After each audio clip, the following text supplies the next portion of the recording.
कृष्णा दोस्तों, स्वागत है आपका BR हॉरर स्टोरीज में। आज मैं आपके साथ शेयर करूंगी सस्पेंस से भरी हुई एक थ्रिलर स्टोरी जो एक फ्रेंड ग्रुप की है।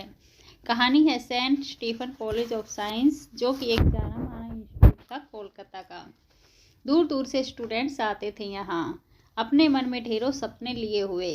जिसे एडमिशन मिल जाता वो अपने को बड़ा खुशनसीब समझता था, और जिसे हॉस्टल में जगह मिल जाए वो तो अपने आप को अत्यंत भाग्यशाली ही कहलाता था, क्योंकि सैकड़ों नहीं हजारों की संख्या में आते एप्लीकेशंस इस कॉलेज हॉस्टल में जगह पाने के लिए।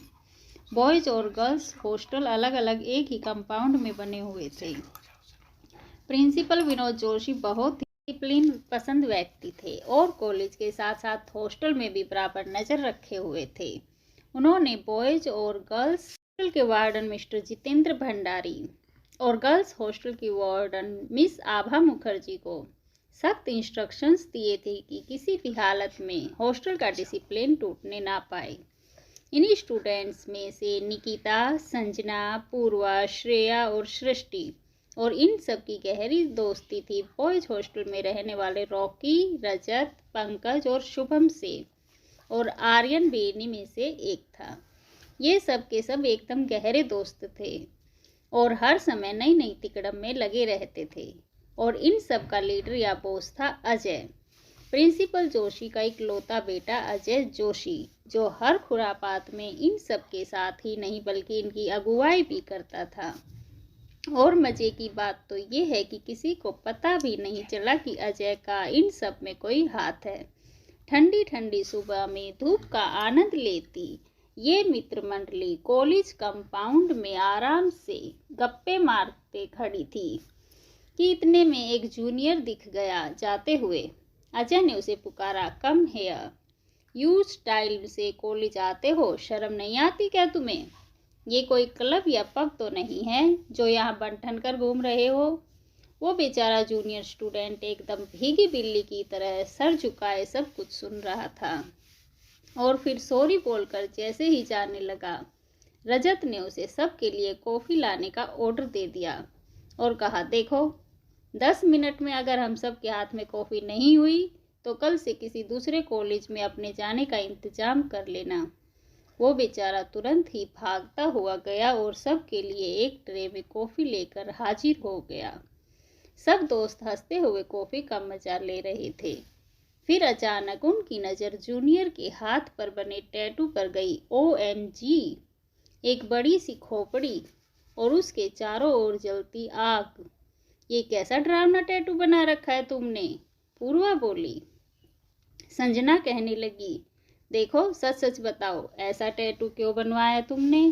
वो सर झुकाए हुए बोला, मैं जिस गांव में रहता हूँ वहाँ चुड़ैल और काला जादू का बहुत ज़्यादा आतंक है, इसलिए मेरी माँ ने एक बार मेले में ये बनवा दिया कि काली शक्तियाँ मुझसे दूर रहे।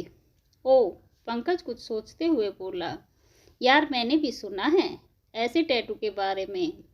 ये ना हर बुरी ताकत को इंसान से दूर रखता है, और वक्त पड़ने पर ये टैटू अपनी जादुई शक्ति भी देता है।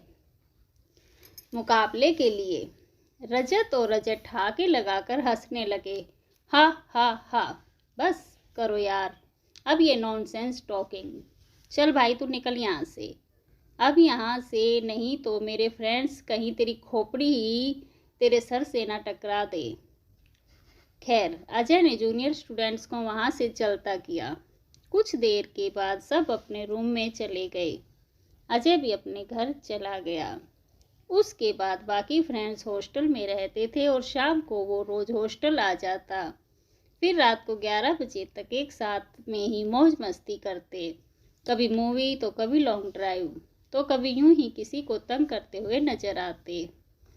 आज जब अजय रजत के रूम में पहुंचा तो वहां पंकज, रोकी, शुभम सब मौजूद थे, पर आर्यन नहीं था।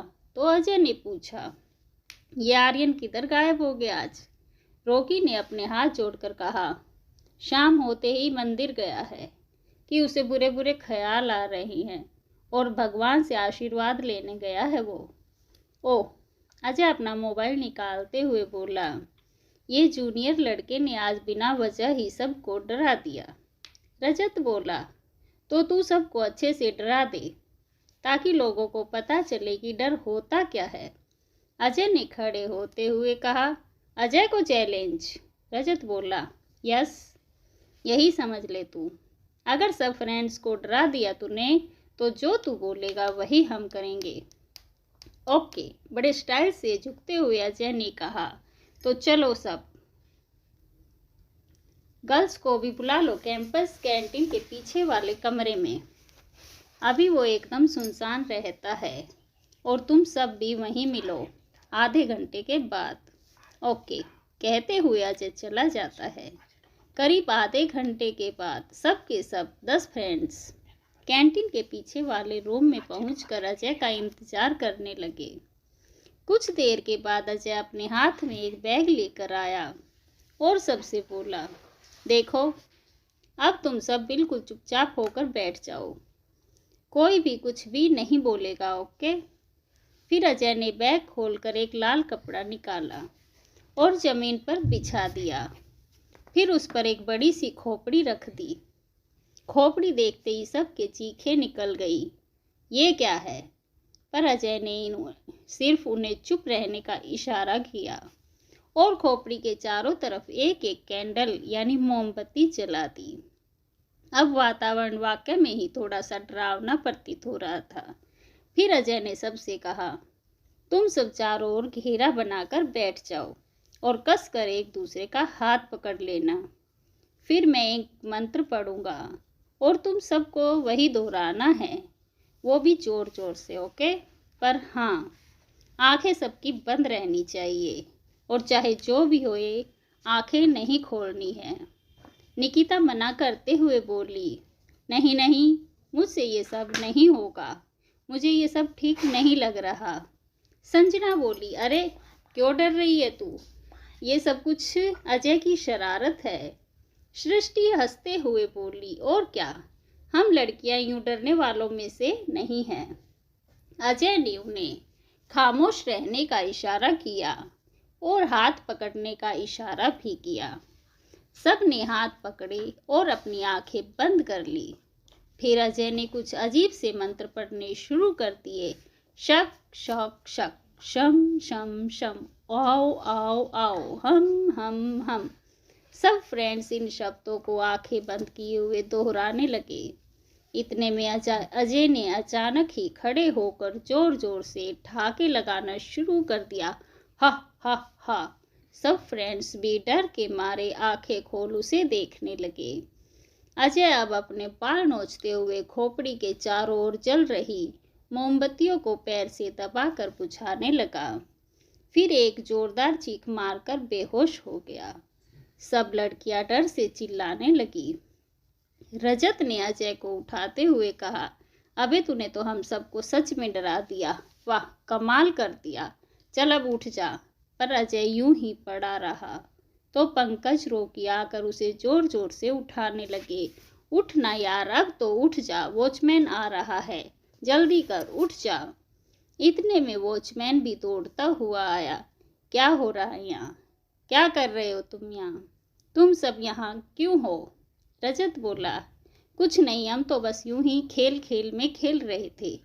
वॉचमैन पास आते हुए बोला, ये जमीन पर कौन पड़ा है? अरे ये तो अजय बाबू है। और वो अजय को उठाने के लिए उसका हाथ पकड़ता है। तभी चौंक कर एकदम पीछे हट जाता है। ओह अजय बाबू! तो ये कहते हुए हे भगवान कहते हुए कैंपस की ओर दौड़ता है। सब फ्रेंड्स अजय को हिला हिला कर उठाने लगे, पर वो तब तक हमेशा के लिए संसार छोड़कर जा चुका था। क्या हुआ था अजय के साथ? क्या अब कोई बुरी शक्ति ने उसे मार डाला? और क्या और मित्रों की जान भी खतरे में है? ये सब नेक्स्ट पार्ट में शीघ्र ही। तब तक के लिए चैनल पर बने रहिए। चैनल को लाइक, शेयर और सब्सक्राइब जरूर करें। अंत में जय श्री राम।